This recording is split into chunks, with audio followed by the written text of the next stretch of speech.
नमस्ते सर्वांना, उज्ज्वला जर्नी या माझ्या छोट्याशा ब्लॉगमध्ये माझ्या यूट्यूब फॅमिलीचं मी स्वागत करते।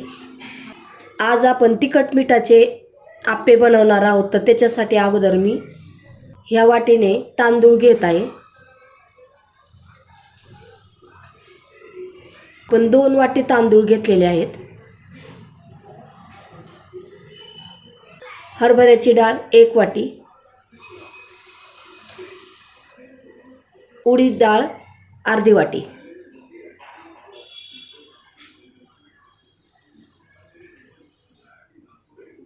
आता आपण हे सर्व तिन्ही पण स्वच्छ 2 ते 3 पाण्याने धुवून घेणार आहोत। 2 ते 3 पाण्याने धुवून घेतलेला आहे। याच्यामध्ये आपण आता पाणी टाकून घेऊयात। तांदळाच्या वरपर्यंत पाणी राहील असं पाणी ओतून घ्यायचं आहे। हे पाय असं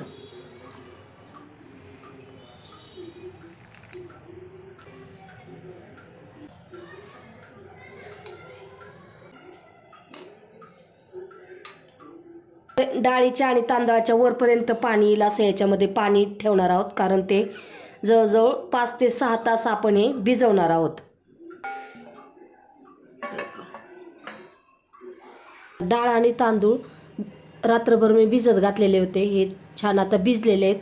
पाण्याने स्वच्छ धुवून घेत आहे मी। 3 ते 4 पाण्याने स्वच्छ अशी धुवून घेतलेली आहे। आता आपण हे मिक्सरमधून सगळं वेगवेगळं बारीक करून घेणार आहोत।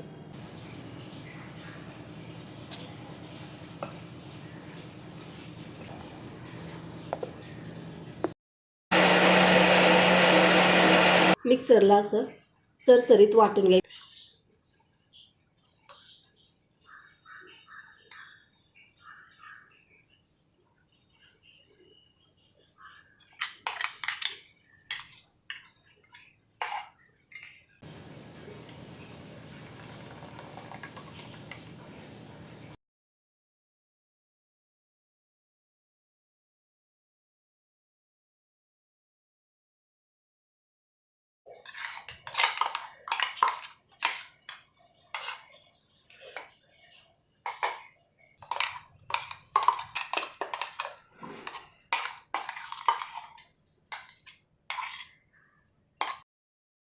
डाळ तांदूळ आपण छान असं मिक्सरला सरसरीत वाटून घेतलेलं आहे। सर्व आता मिक्स करून ठेवायचं आहे। आणि आपण ज्या वेळेस करूयात ना त्याच्यानंतरची आपण पुढील प्रोसेस पुढे पाहूयात।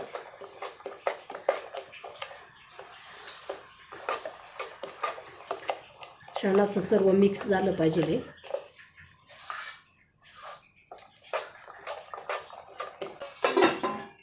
याच्यामध्ये आपण मीठ टाकून घेणार आहोत। 2 टीस्पून मीठ टाकून घेतलेलं आहे। खाण्याचा सोडा 1 टीस्पून आणि कच्चं जे तेल आहे ना ते आपण 3 टेबलस्पून टाकून घेणार आहोत, म्हणजे 3 पळी। अर्धी वाटी कोथिंबीर, हिरव्या मिरचीचा ठेचा, हिरवी मिरची, लसूण आणि जिरं हे मी ठेचून घेतलेलं आहे। आणि आता आपण जे पोहे हे करून घेतले, धुवून घेतले होते ना हे पोहे, ते आता असे कुस करायचे आणि त्याच्यामध्ये टाकून द्यायचे। हे बॅटरमध्ये टाकून घेऊयात आपण।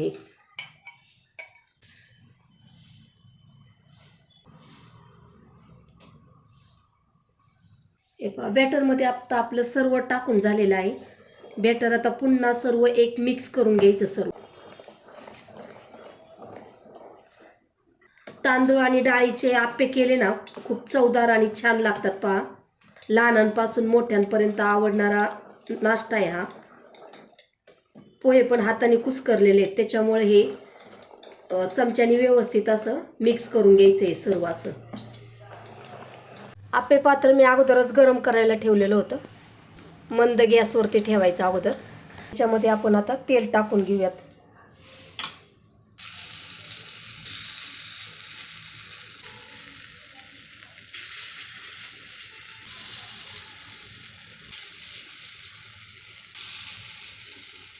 आता वरतून थोडंसं असं तेल सोडायचं सगळीकडं आणि याच्यावरती झाकण ठेवूयात।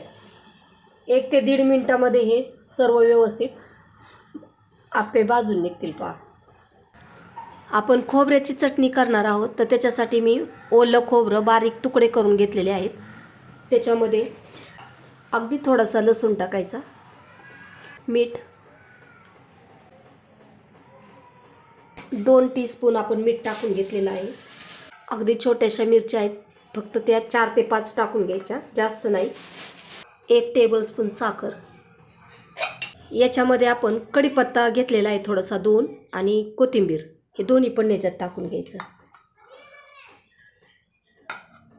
अगोदर हे असंच मिक्सरला फिरून घेऊयात. मिक्सरला बारीक करून घेतलेलं आहे असं. त्याच्यामध्ये थोडंसं पाणी टाकून घ्यायचं आणि दही.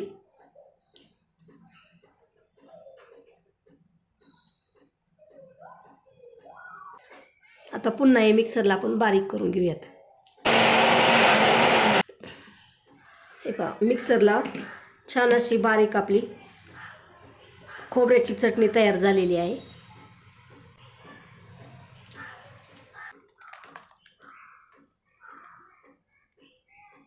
याला आता तेल आणि मोहरीची फोडणी देऊयात.